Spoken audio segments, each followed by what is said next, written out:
ज्ञानतिमिरान्धस्य ज्ञानाञ्जनशलाकया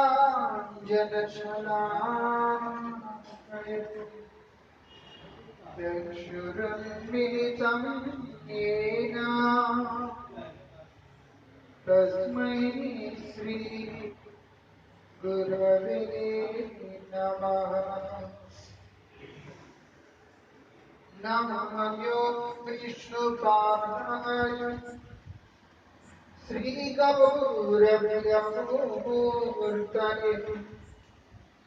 श्रीमते भक्तिवल्लभा तीर्थगोस्वामिनामिने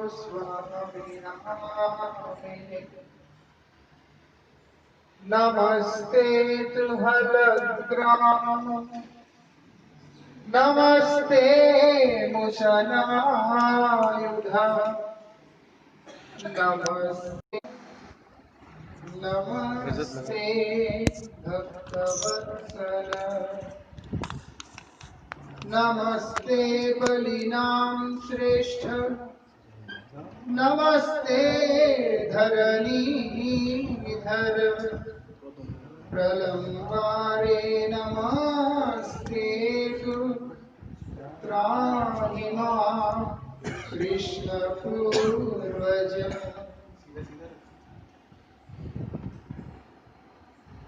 पतित पावन परम करुणामय परम आराध्य श्री गुरुदेव नित्य लीला प्रविष्टो विष्णुपाद परमहंस परिव्राजकाचार्य अष्टोत्तर शतश्री श्रीमद श्री भक्ति वल्लभ तीर्थ गोस्वामी गुरुदेव महाराज के अभय चरण में असंख्य कोटि साष्टांग दंडवत प्रणाम करते हुए उनकी अहेतु की कृपा प्रार्थना करते।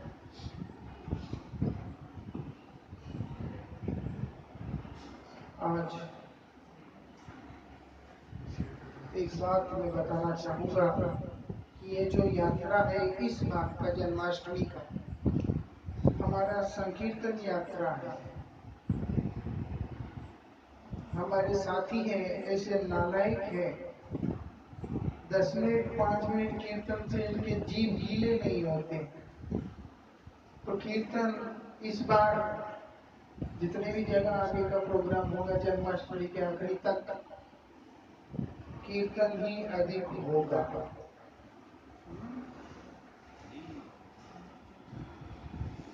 कथा तो हर बार करते हैं और इस बार भी होगा, लेकिन अधिक समय के लिए कीर्तन ही होगा इस बार।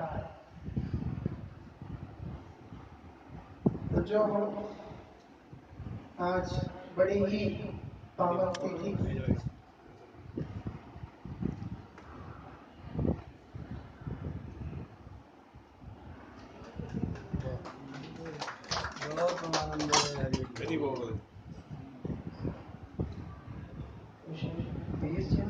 जोर पड़ रहा है मुझे।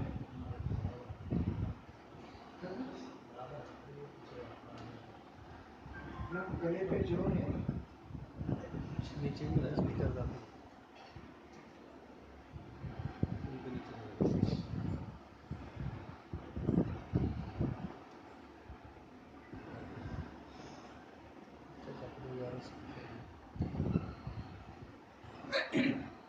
आज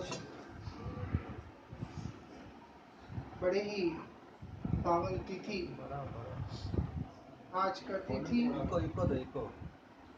बलदेव पूर्णिमा है। भगवान के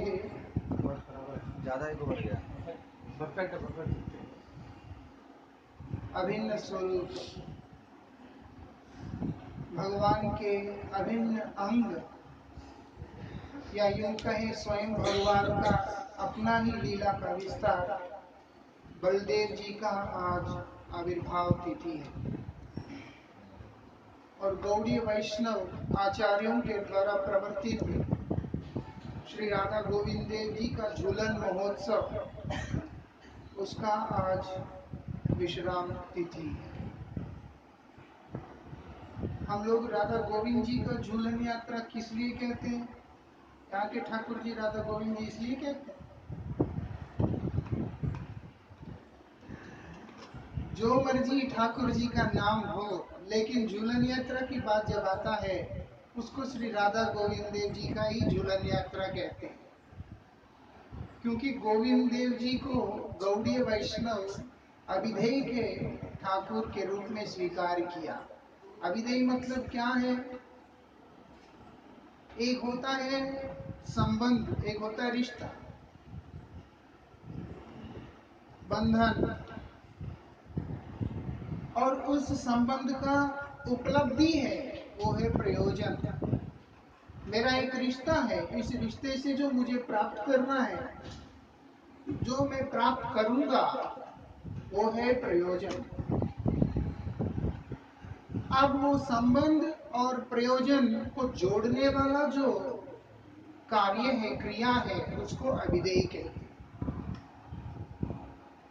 एक तरह से हमारा हरिनाम, हमारा संध्या वंदन, हमारा पूजा पाठ, हमारा वैष्णव सेवा, हरिनाम कीर्तन, सब कुछ इस अभिधेय के अंदर ही आता है।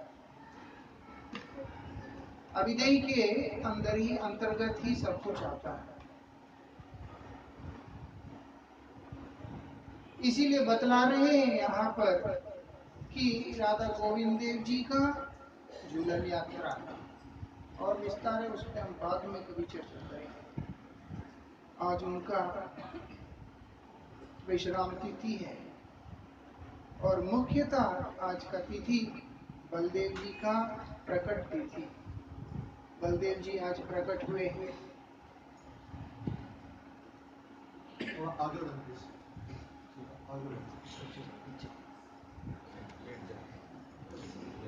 बलदेव जी कौन है? भगवान के विभिन्न प्रकार की जहां पर शक्तियां हैं, उनमें से उनका मुख्य एक रूप, जिसको कहते हैं संधिनी शक्ति के रूप में बलदेव जी है। मतलब क्या है? श्री कृष्ण की सेवा के लिए जितने भी प्रकार से विस्तार करने की जरूरत है, वो तमाम प्रकार के कार्य स्वयं बलदेव जी करते हैं, बलदेव जी के रूप में। इसीलिए भगवान का जहां पर लीला का विस्तार करना होता है,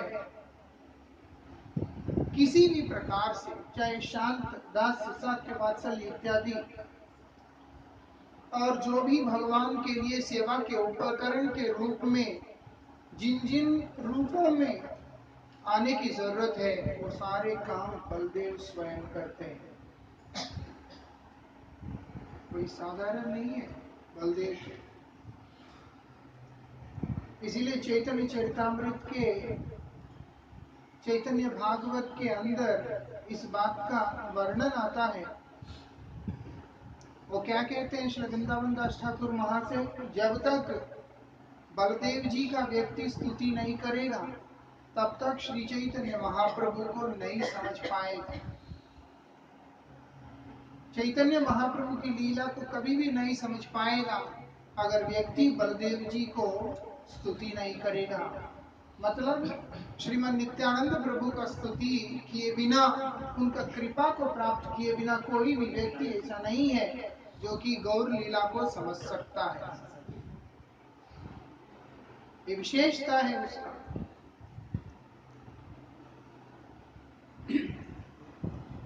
इसलिए यहाँ बतला रहे हैं, क्या बतला रहे हैं? भगवान स्वयं अपने आप को विस्तार किया, ये समझने वाली बात है। जब भगवान वेदोक्त वाणी के अंदर आता है, स्वाभाविक रूप से ही भगवान का ज्ञान, भगवान का बल क्रियान्वित रहता है। जिस प्रकार प्रज्वलित अग्नि के साथ स्वाभाविक रूप से ही प्रकाश और ताप प्राप्त होना स्वाभाविक है, वो उसके गुण है, वो उसका स्वभाव है। उसी प्रकार जहां पर भगवान की भगवत्ता है, भगवान का पूर्ण प्रकाश है, वहां पर भी ज्ञान का और बल का क्रियान्वित रहना स्वाभाविक हो जाता है। इसीलिए भगवान इच्छा करते हैं। क्या इच्छा करते हैं? मैं एक हूं, चलो अपने आप को विस्तार करता हूं। वो विस्तार चतुर्व्यूह के रूप में प्रकाशित होता है। मूल संकर्षण प्रद्युम्न अनिरुद्ध वसुदेव के रूप में। उसके अंतर्गत जो मूल संकर्षण है वो फिर 3 पुरुषावतारों के रूप में प्रकाशित होते हैं। सबकी अलग अलग अलग अलग क्रियाएं हैं। ऐसा नहीं है कि भगवान को इच्छा होगा कि मैं खुद को विस्तार करूं और उन्होंने कर लिया। भगवान की हर प्रकाश, भगवान का हर अवतरण के पीछे एक निर्दिष्ट कार्य, एक निर्दिष्ट कारण और उद्देश्य होता है। फजूल का काम तो दुनिया के लोग करते हैं, कुछ ना कुछ करते रहते हैं, और जब शाम हो जाता है उससे पूछो कि तुमने क्या किया। सत्य कह रहा हूं, उसी को पता नहीं होता कि मैंने आखिर पूरा दिन में किया क्या। गाना बाद में कॉपी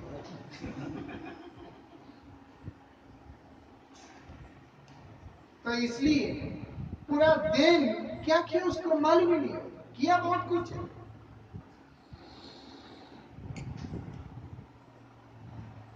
लेकिन भगवान का ऐसा कोई चीज ही नहीं है जहां पर वो कुछ संकल्पित करते हैं या उनके द्वारा कुछ क्रिया होता है और वो निरर्थक होता है।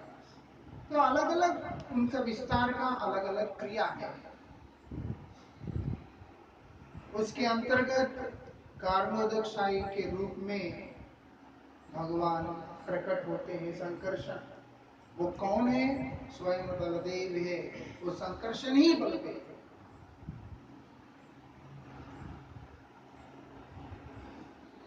और वही कारणोदकशाही विष्णु से जीव की उत्पत्ति है। भगवान श्री कृष्ण गीता जी में बोल दिया, मैं सभी जीव मेरे से उत्पन्न है। वो किस तरह से उत्पन्न है?